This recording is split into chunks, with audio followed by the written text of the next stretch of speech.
네, 오늘 하나님께서 우리에게 주신 말씀 누가복음 9장 51절에서 62절까지 말씀입니다. 누가복음 9장 51절에서 62절까지의 말씀. 네, 제가 한 절, 여러분이 한 절씩 교독하도록 하겠습니다. 예수께서 승천하실 때가 가까이 오자 예루살렘으로 가실 것을 굳게 결심하셨습니다.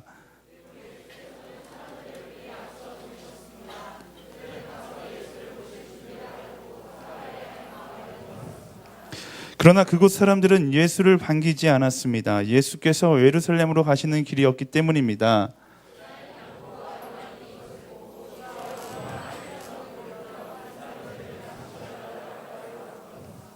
그러자 예수께서 뒤돌아 그들을 꾸짖으셨습니다. 그들이 길을 가고 있는데 한 사람이 예수께 말했습니다. 선생님이 가시는 곳이라면 어디든 따라가겠습니다.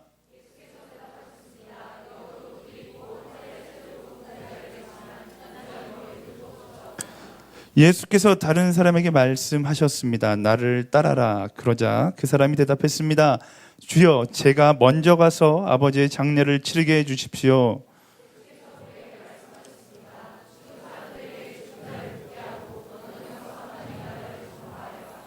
또 다른 사람이 말했습니다. 주여, 저는 주를 따르겠습니다. 하지만 제가 먼저 가서 가족들에게 작별 인사를 하게 해 주십시오. 그래서 그에게 대답하셨습니다. 누구든지 쟁기를 잡고 뒤를 돌아보는 사람은 하나님 나라에 적합하지 못하다. 아멘. 네, 한 가지 광고 드릴게요. 5월 15일 원래 예정대로면 이제 돌아오는 주에 저희 희망노트 전도 집회가 있어야 되는데 불미스러운 한국의 슬픈 일로 인하여서 하반기로 연기가 되었습니다. 상반기 때 무엇을 할 수 있을까? 전도 집회를 해야겠다라는 마음을 주셔서 전도 집회를 기획하고 있다가 대학부 담당하고 계시는 우리 전영규 목사님이 전도 집회 너네만 하지 말고 같이 하자 이래서 같이 할 수 있는 방법을 생각했습니다. 그래서 6월 20일 여러분들 기말고사 거의 대부분의 학교가 끝나고 몇몇 학교는 끝나지 않는 학교가 있다면 죄송합니다. 6월 20일 홍대에 있는 롤링홀을 빌려서 크리스찬이라면 이렇게 놀아야 한다. 네. Why not play, why not pray라는 주제를 가지고서 저희가 전도 집회를 해보려고 합니다. 네, 그냥 교회에서 일반적으로 진행되는 전도 집회가 아니라 정말로 크리스찬이라면 이렇게 놀 수 있다라는 것을 보여주는 전도 집회예요. 제가 전영규 목사님한테 호언 장담했어요. 제가 크리스찬 중에 제일 잘 노는 목회자입니다. 제가 어떻게 노는지 보여드리겠습니다라고 이야기하고서 기획하고 있습니다. 여러분들 기도로 같이 준비해 주시고 주변에 친구들이 있다라면 클럽 다니는 거 특별히 좋아하는 친구들이 있다라면 우리도 이렇게 논다라는 것을 보여주기 위해서 초청하고 기도할 수 있는 여러분들이 되었으면 좋겠습니다. 아멘. 네, 제 기도하겠습니다. 하나님, 이 시간 하나님의 말씀이 선포될 때에 사람의 말이 아니라 성령의 말이 선포되게 하여 주시옵소서. 오직 하나님께서 말씀하여 주시옵소서. 살아계신 예수님의 이름으로 기도드립니다. 아멘. 사람들은요, 자기한테 억울한 일이 다가오거나 자기가 피해를 입으면요, 제일 먼저 하는 것은 화를 냅니다. 승질을 내는 거죠. 우리는 그 좀 유식한 말로 분노한다라고 이야기하는데요. 한국 사람들은 특별히 더 많이 화를 내는 것 같아요. 한이 맺힌 민족이기도 하고 비형의 다혈질인 사람들이 유독 많아서 쉽게 더 많이 분노하고 더 많이 화를 내고는 합니다. 화내고 분노하는 게 과연 좋은 것일까? 정신 건강상 좋을 수 있다라고 이야기는 하기는 하는데요. 네, 분노, 화내는 거 분명히 장점은 있습니다. 분노는 나를 일하게 하고 내가 누군가에게 분노하면 누군가를 또 일하게 만듭니다. 영화나 드라마 보면 사람 막 분노에 막 활활 타올라서 내가 저 사람에게 복수하리라 그래서 막 열심히 일해서 성공하고 나중에 복수하는 거 이런 드라마들 많이 보잖아요. 또 학교에서 후배의 입장에 있는 사람들 선배 보면서 더럽고 치사해서 내가 하고 만다 해서 일하는 경우도 굉장히 많고요. 직장에 갔을 때도 상사가 막 나한테 화를 내면 무서워서라도 열심히 일하기 마련입니다. 분노, 화는 분명히 일하는 능률을 올리게 되어 있어요. 네, 제가 그걸 언제 경험했냐면 저희 군 생활 있을 때 경험했어요. 제가 천성적으로 화를 내본 적이 별로 없습니다. 믿지 않으실 수 있겠지만 삼형제 중에 막내로 태어났는데요. 저희 위에 있는 형 둘이 저를 엄청 후드러 패면서 키웠어요. 그러다 보니까 워낙 강하게 자라다 보니까 웬만한 일 가지고서는 화를 내지 않습니다. 성질도 내지 않고 거의 대부분 괜찮다 하고 넘어갑니다. 뭐 억울한 일을 당해도 그 형들한테 맞았었던 거 생각하면 별것 아니다라고 해서 쉽게 넘어갈 수 있었어요. 근데 군대에 갔는데 군대에서 제가 받은 보직이 뭐였냐면 조교였습니다. 남자들은 다 알 거예요. 훈련소 처음 들어가면 제일 먼저 만나는 게 조교인데, 조교가 어떤 보직이냐면 훈련병들한테 하루 종일 승질만 내는 보직이에요. 하루 종일 뭐 욕 섞어가면서 계속 승질을 내야지 되는 보직인데, 제가 생각할 때 제가 그런 보직을 받고서 제가 과연 승질을 냈을까요? 평생 성질을 한 번도 내본 적이 없는데 화를 내지 않는 조교가 됐어요. 아마 대한민국 육군 이래 최초이자 마지막이었던 화내지 않는 조교가 제가 아니었을까 싶습니다. 교육을 할 때 제가 막 이 화 안 내고 이제 성질 안 부리려고 모든 걸 다 외워서 교육했어요. 지금도 기억나요. 연일 계속되는 교육 훈련에 여러 훈련병들 대단히 수고가 많습니다. 금요일 총검술 교육 2일차 교육을 맡은 조교는 이병 최성민입니다. 막 이런 식으로 이제 존칭어를 쓰면서 교육을 하는 거예요. 거의 대부분 남자들은 알지만 그 쌍시옷으로 시작해서 쌍시옷으로 교육을 하거든요. 근데 저는 그렇게 교육을 하다 보니까 훈련병들이 저를 너무너무 좋아하는 거예요. 저를 너무너무 좋아하면 제가 말하는 말에 다 순종해줘야 되는데, 어떤 일들이 일어나면 훈련병들이 다 뭐 그 군대 용어로 빠졌다라고 그러잖아요. 다 빠진 거예요. 막 심지어는 어떤 친구는 성민이 형이라고 부르는 사람도 있었던 적이 있었습니다. 그런 군 생활을 보내다 보니까 저는 만족했어요. 저는 그렇게 교육 훈련 시키는 건 만족하는데, 싫어하는 사람이 있는데 누구냐면 고참들이 싫어하는 거예요. 후임병이 천사조교 소리 들으면 제일 싫어하는 게 고참들이거든요. 고참들이 워낙 싫어하니까 저를 밤에 창고에 끌고 와서 막 때린 거예요. 제가 맞는데 이골이 나는 사람이죠. 맞아봤자 뭐 얼마나 맞겠어요. 근데 그날 밤은 너무 심하게 맞은 거예요. 제가 막 마음이 너무 어려웠어요. 마음이 너무 어려웠는데, 그 마음이 어려운 채 훈련병 내부반에 딱 들어갔는데 아니나 다를까 수많은 훈련병들이 내부반에 너부러져 있는 거예요. 군대에서 훈련병이 너부러져 있다는 건 상상할 수 없는데 너부러져 있는 거예요. 그러면서 그 훈련병이 막 저에게 오셨습니까? 이러면서 막 장난을 치는데, 순간 제 안에서 분노가 터지기 시작했어요. 그러면서 인생에 해보지 않았던 모든 욕들이 다 쏟아져 나오면서 똑바로 안 하냐고 소리를 치기 시작했죠. 근데 놀라운 일이 일어났어요. 제가 그렇게 잘해줄 때는 다 빠져서 뒹굴뒹굴 거리더니 그다음부터는 굉장히 빠릿빠릿하게 움직이는 거예요. 사람이 분노하기 시작하니까 애들이 갑자기 막 움직이기 시작합니다. 평상시 말도 안 듣는데 갑자기 열심히 하기 시작하는 거예요. 그렇게 저의 성격이 변했고요. 그날 이후 제대할 때까지 제가 맡은 내무반은 항상 내무반 평가에서 1등을 놓친 적이 없었습니다. 저만 그래요? 군대만 그런 게 아니잖아요. 직장도 그래요. 학교도 그래요. 사이코 교수님 나타나면 그 교수님 앞에서는 잘하잖아요. 그 교수님 주신 과제는 목숨을 다해서 하잖아요. 하지만 학교에서 천사 교수님 만나면 대충 설렁설렁 뭐 D라도 나왔다면 교수님 찾아가서 알랑방귀를 끼면서 교수님 점수 좀 올려달라고 이야기하고, 하지만 무서운 사람은 또 열심히 하고, 이게 사람의 본성이다라는 것입니다. 직장에서도 마찬가지예요. 좋은 상사 밑에서 열심히 일해야 되는데, 보통 좋은 상사 밑에서는 나름 꾀부리면서 일하고, 다혈질인 상사 밑에서는 열심히 목숨을 바쳐서 일하기도 합니다. 부끄럽지만 교회도 마찬가지예요. 교회도 무서운 목사님, 전영기 목사님이랑 같이 일하면 저는 생명을 다해서 충성을 다합니다. 그러다가 편한 목사님이랑 있으면 느슨해지기도 하는 거예요. 그래서 어쩌면 세상은 참 아이러니하게도 화를 잘 내는 사람을 능력 있는 사람이라고 평가하기도 합니다. 이런 사회 가운데 그리스도인들은 어떻게 일을 하며 살아가야 하는 것일까? 이런 딜레마를 경험하게 될 거예요. 대학교에서도 경험하고 직장에 가서도 경험하게 될 겁니다. 저도 군대에서도 경험했고 지금도 때로는 경험해요. 근데 과연 우리는 분노하면서 일하는 것이 옳은가라는 거죠. 현실 가운데 살면서 이것이 옳다 저것이 옳다라고 평가하기는 어렵지만, 말씀에서 기록하고 있는 것은 분노로 사람을 변화시키는 것은 옳지 않다라는 것입니다. 예수님은 분노로 제자들을 다스리지 않았다라는 거예요. 예수님은 어떻게 했어요? 예수님은 사랑으로 사람을 변화시키는 분이셨다라는 거예요. 결론부터 이야기하자면요, 그리스도인은 분노로 일하는 사람이 아니라 사랑으로 일하는 사람이 되어야 한다라는 것입니다. 분노는요, 일의 결과는 바꿀 수 있어요. 근데 그 사람을 변화시킬 수 없어요. 그리스도인은 일의 결과를 만들어내는 사람이 아니라 사람을 변화시키는 사람이 그리스도인이잖아요. 삶 가운데 분노로 일하는 것이 아니라 사랑으로 일하는 지혜를 가질 수 있어야 한다라는 것입니다. 분노하면요, 화를 내면요, 일의 결과는 좋게 나올 수 있어요. 근데 그 사람이 진짜로 변화되지 못해요. 그 사람이 변화된 척 만들 수는 있습니다. 요새는 워낙 사이코 같은 남자들이 많아서 뭐 기사 보면 이상한 거 많이 나오잖아요. 칼 들고 여자한테 찾아가서 나 사랑할래, 죽을래 이러면 여자가 뭐라고 그러겠어요. 사랑할게라고 이야기하잖아요. 사랑하는 척 만들 수는 있어요. 하지만 진짜 사랑하게 만들 수는 없는 것이다라는 것입니다.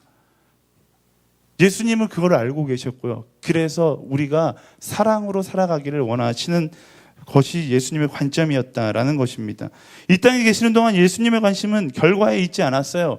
만약 예수님이 관심이 결과에 있었다면 예수님은 혁명가가 되셨겠죠. 십자가 위에서 못 박혀 죽으시지 않고 그 못을 다 빼고 내려오셔서 이스라엘을 점령하셨을 거예요. 하지만 예수님은 결과에 관심이 없으시고 예수님이 관심이 있었던 건 한 사람에게 관심이 있었다라는 것입니다. 그렇다고 해서 예수님이 세상을 변화시키기 싫으셨냐? 그것이 아니에요. 예수님은 세상을 변화시키기 싫으셨던 것이 아니라 예수님은 사랑으로 사람을 변화시켜서 변화된 사람을 통해 열방을 변화시키기를 원하셨다라는 것입니다. 오늘 말씀이 바로 그 예수님의 사랑에 대해서 이야기하고 있는데요. 말씀을 보면서 조금씩 더 알아가기를 원합니다. 51절부터 55절까지 말씀 좀 긴데요. 오늘은 특별히 형제가 먼저 한 절, 그 다음 자매가 한 절 이렇게 교독하도록 하겠습니다. 형제부터 읽겠습니다. 시작. 예수께서 승천하실 때가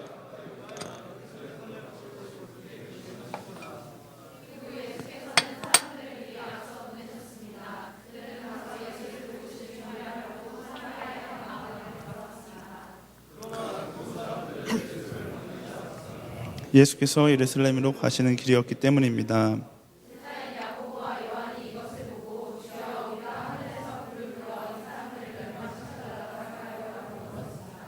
그러자 예수께서 뒤돌아 그들을 꾸짖으셨습니다. 아멘.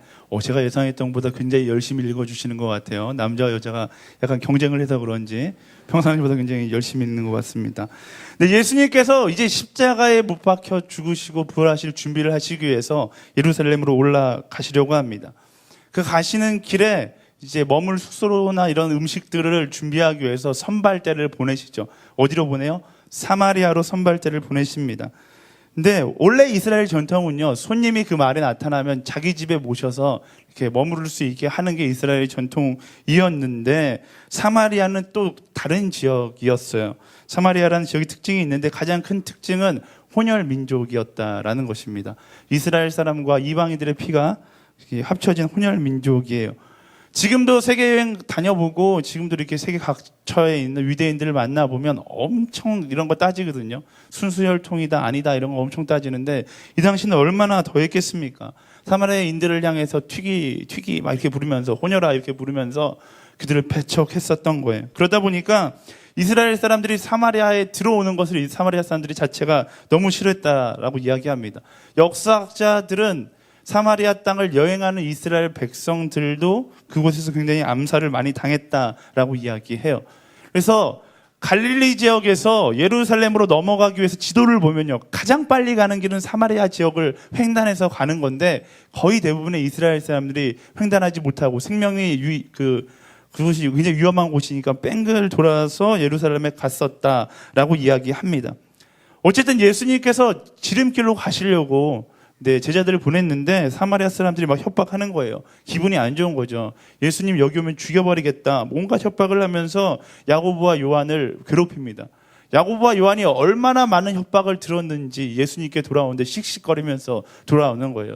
막 그 당시 욕이 있었으면 막 쌍시옷을 막 이야기하면서 돌아왔겠죠. 그러면서 예수님께 돌아와서 제일 먼저 하는 말이 주여 하늘에서 우리가 불을 땡겨서 사마리아들 다 태워 죽여버릴까요? 이렇게 이야기하고 있는 거예요. 제가 아침에 이 말씀을 보고서 어떻게 하면 조금 더 재미있게 설명할 수 있을까 상상해 봤는데요. 이건 마치 교회 가는 길에 큰 절이 있는 거예요. 큰 절이 있어서 열심히 그 절을 지나가면 빨리 갈 수 있고 절을 지나가지 않으면 돌아서 가야 돼요. 절을 열심히 지나서 교회를 왔다 갔다 했는데 어느 날 절을 지나다가 그 주지승을 만나게 된 거예요. 아니나 다를까 재수없게 내가 또 이렇게 성경책을 한쪽에 끼고 간 거예요. 주지승이 너 어디 가니? 그랬더니 제가 너무 정직한 나머지 교회에 가고 있습니다. 이렇게 이야기를 한 거죠. 주지승이 너 미쳤냐? 이렇게 이야기하는데 꼭 이럴 때는 성령 주시는 갑자기 담대함이 있어서 사단아 물러가라를 외치면서 주지승한테 막 덤비기 시작한 거죠. 재수없게 주지승이 소림사 출신이라 뒤지게 맞은 거예요. 그래서 교회에 가가지고서 이제 막 기도를 하는 겁니다. 하나님, 제가 맞았어요. 화가 엄청 나는데 저 절에 불을 질러서 저 주지승도 같이 타 죽기를 기도합니다. 예수님의 이름으로 기도합니다. 아멘. 이런 기도를 하는 거랑 똑같은 거죠. 하나님께서 이런 기도를 듣고도 과연 기뻐하셨을까? 예수님께서 이런 반응을 보이는 제자들을 향해서 야, 너의 믿음이 정말로 뛰어나도다. 불을 땡겨서 사마리아를 다 태워보자. 이렇게 말씀하셨을까요? 그러지 않으셨어요. 예수님은 그들을 꾸짖으셨다라고 말씀은 기록하고 있습니다.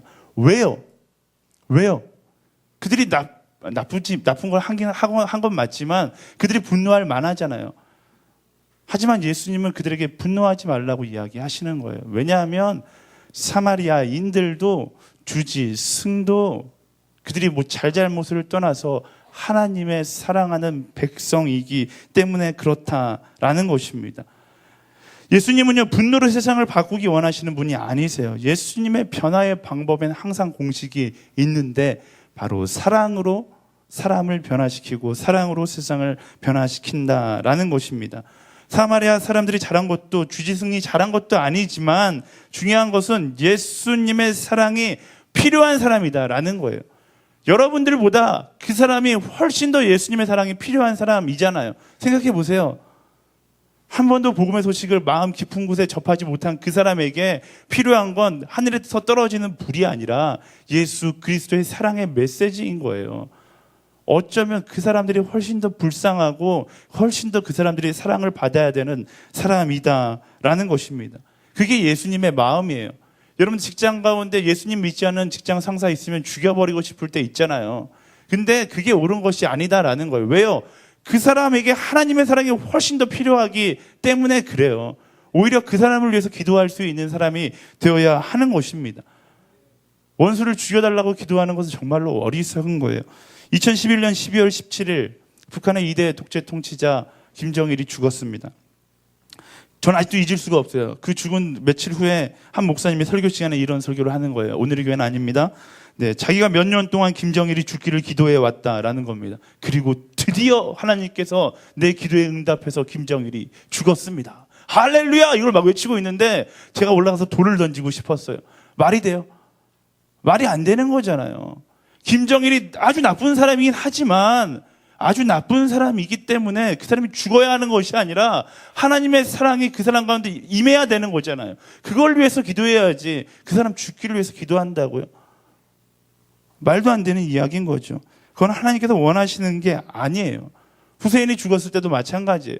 수많은 악독한 사람들이 죽었을 때마다 사람들은 속으로 통쾌함을 느낍니다. 아니요. 통쾌함이 아니라 그 사람을 전도하지 못하고 그 사람에게 사랑을 이야기하지 못한 아쉬움을 느낄 수 있어야 하는 것입니다.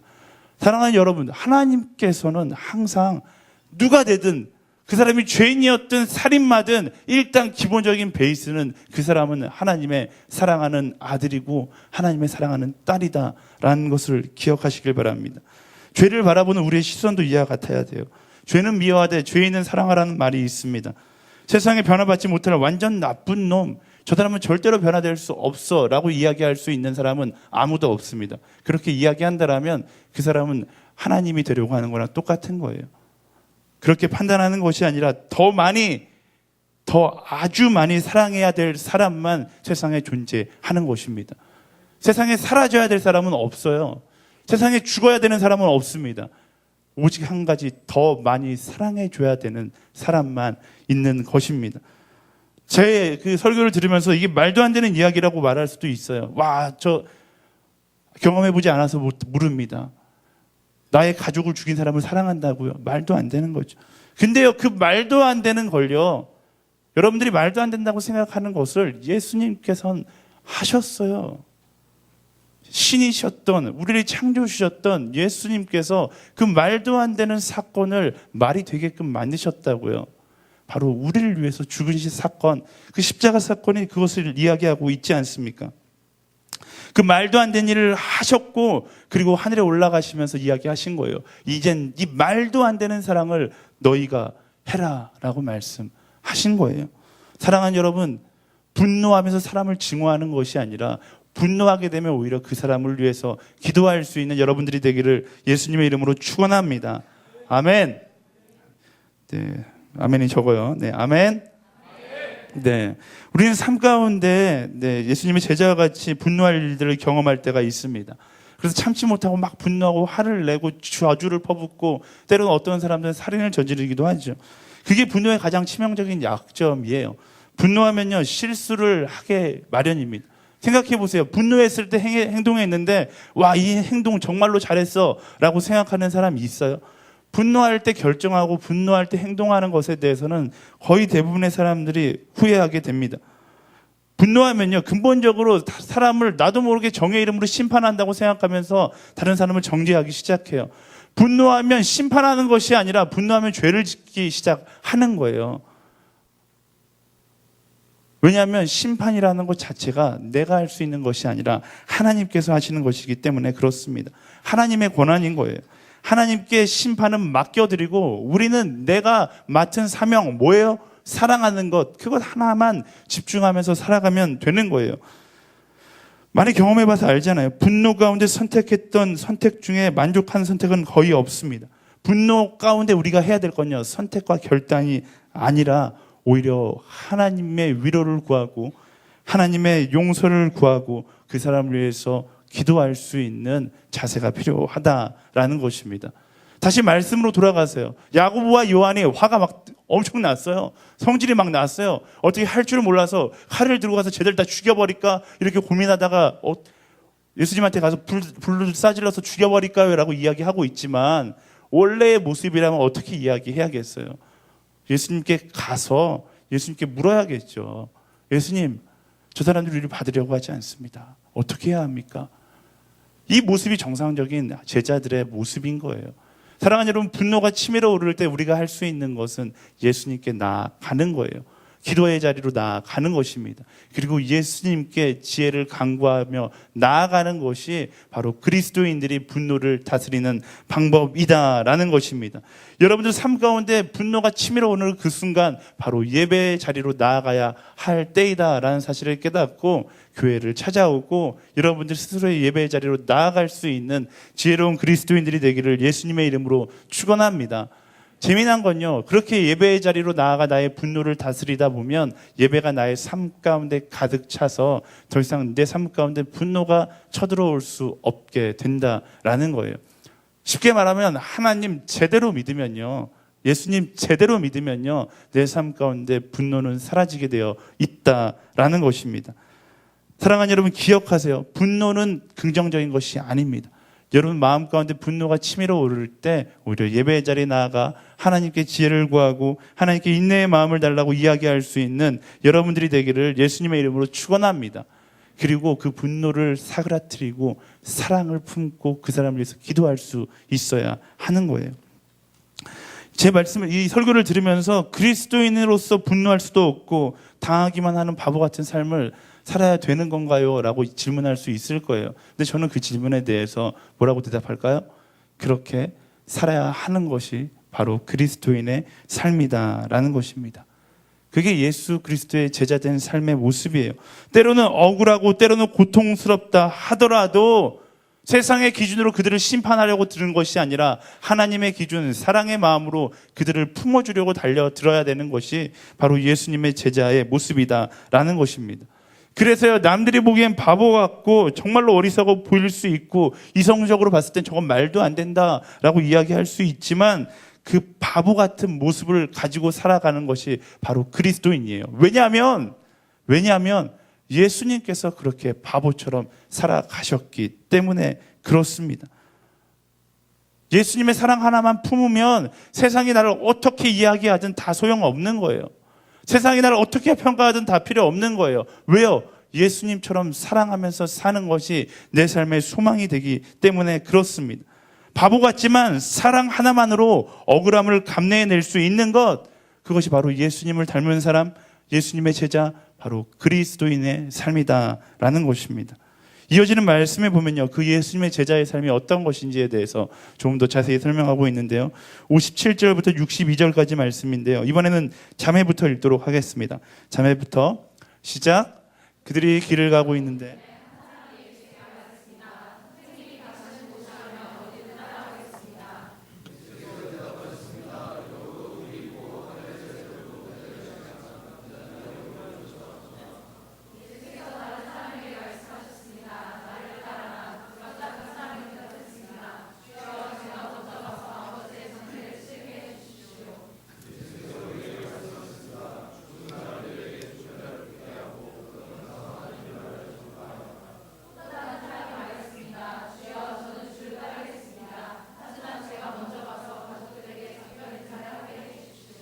예수께서 그에게 대답하셨습니다. 누구든지 쟁기를 잡고 뒤를 돌아보는 사람은 하나님 나라에 적합하지 못하다. 아멘. 예수님께서 길을 가시면서 오늘 말씀해 보니까 세 사람을 만나게 됩니다. 첫 번째 사람은 예수님을 따르겠다라고 찾아오죠. 그러자 예수님께서 그에게 말씀하십니다. 여우도 굴이 있고 하늘의 새들도 보금자리가 있지만 인자는 머리 둘 곳조차 없구나. 무슨 말인지 잘 이해 못할 수도 있는데요. 쉽게 말하면요, 세상 모든 사람들이 다 쉴 곳이 생기기 전까지 그리스도인은, 나의 제자는 절대로 쉬지 않을 것이다 라는 거예요.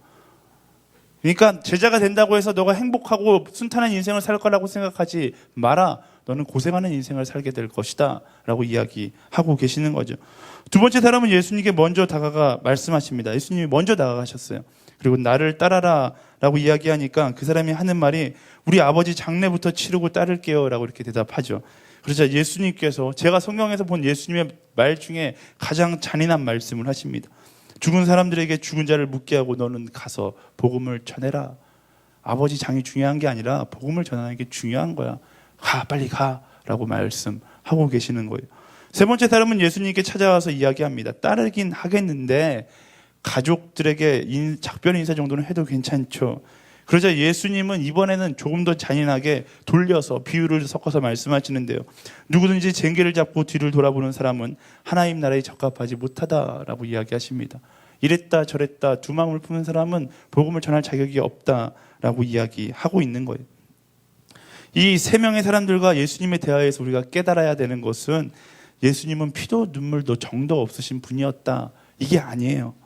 말씀을 읽으면서 제가 이 말씀을 처음 읽을 때 그렇게 느꼈거든요. 야, 예수님 진짜 잔인하시다. 하지만 나는 따르겠습니다. 뭐 이렇게 이렇게 고백했었던 기억이 있는데요. 말씀이 이야기하는 것은 제자의 삶을 살아간다는 것은 피도 눈물도 정도 많은 사람이 감당하기에 힘든 희생이 뒤따른다라는 것을 이야기하고 있는 것입니다. 그렇게 희생하면서 살아야 하는 것이 제자의 삶이다라고 말씀하고 계시는 거예요. 수많은 사람들이 교회에 안식을 얻기 위해서 찾아오잖아요. 교회에 오면 평안한 삶을 살 수 있을 거라고 생각해서 찾아옵니다. 예수 믿으면 복 받을 것이라고 해서 교회에 찾아오는데요. 말씀은 반대의 이야기를 하고 있는 거예요. 예수 믿으면요, 피도 흘리게 될 것이고 눈물도 흘리게 될 것이고 너의 가슴 가운데 상처도 받게 될 것이다 라고 이야기하고 있는 거예요. 평안과 평탄의 길을 걸어갈 것이다 라고 이야기하는 것이 아니라 예수 그리스도를 믿으면 고통과 고난의 길을 걸어가게 될 것이다 라고 이야기하고 있는 겁니다. 요즘 수많은 교회 설교가들이 이런 설교하는 거 싫어합니다. 저도 싫어요. 왜? 교회 사람들이 안 나오니까. 그렇잖아요. 교회 나왔는데 너네 저주받았어. 이렇게 이야기하는 거랑 똑같은 거잖아요. 예수님의 제자의 삶을 살아간다는 것은 제가 확실하게 이야기하는 게 아니라 말씀이 이야기하고 있는데요. 결단코 평탄한 인생을 살아가는 것이 아닙니다. 여러분 인생 가운데 나는 어려운 길을 살아가겠습니다라고 결단하고 그 길을 선택해서 걸어가는 것이 바로 그리스도인의 삶의 모습이다라는 것입니다. 제자의 삶은요, 피와 눈물을 펑펑 쏟아내는 고통의 길이라고 이야기하고 있는 거예요. 사랑하는 여러분, 제자의 삶을 살아간다는 것은요, 세상의 욕망을 꿈꾸며 살아가는 사람에게는 불가능한 겁니다. 세상의 기준을 가지고 살아가는 사람에게 제자의 삶을 살아간다는 것은 불가능한 거예요. 인간적 수준의 결단으로 할 수 없는 겁니다. 그래, 내가 한번 도전해보지 이런 마음으로 할 수 없는 거예요. 참을 때까지 한번 참아보겠어. 이런 마음으로 제자의 길을 걸어갈 수 있는 것이 아닙니다. 내가 하고 싶어서 하는 것이 아니라는 거예요. 그러면 어떻게 하는 것인가? 그 답이 바로 사랑이라는 것에 있는 거예요. 내가 제자가 되겠다라고 결단하는 게 제자가 되는 것이 아니라 내가 하나님과의 사랑이 원활하게 이루어지면 제자가 되기 싫어도 제자의 길을 걸어가고 있게 되는 것이다 라는 사실입니다.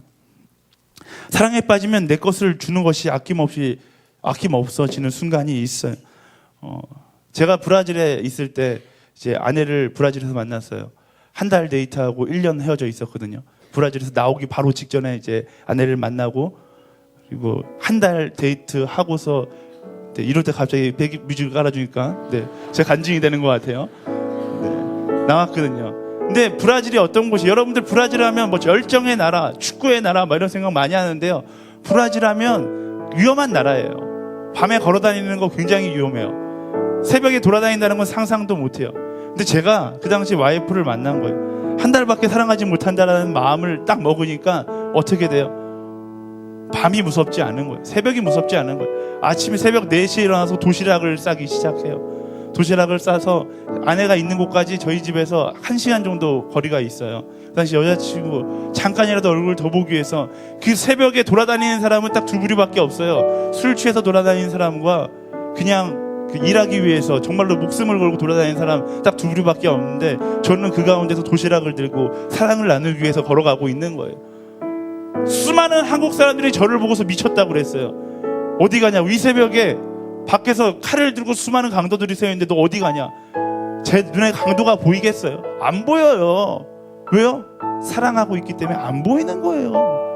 밤 11시 한번 한 달 동안 사귀면서 많은 일이 있었어요. 막 엄청 싸운 거예요. 자매가 저한테 화가 난 거예요. 화를 풀어주기 위해서 가야 되는데 밤 12시가 넘은 거예요. 12시가 넘은 시간에 움직인다는 건 미친 짓입니다. 그것도 그 사건이 있기 며칠 전에 자매 집 앞에서 칼에 맞아서 어떤 사람이 죽었던 사건이 있었거든요.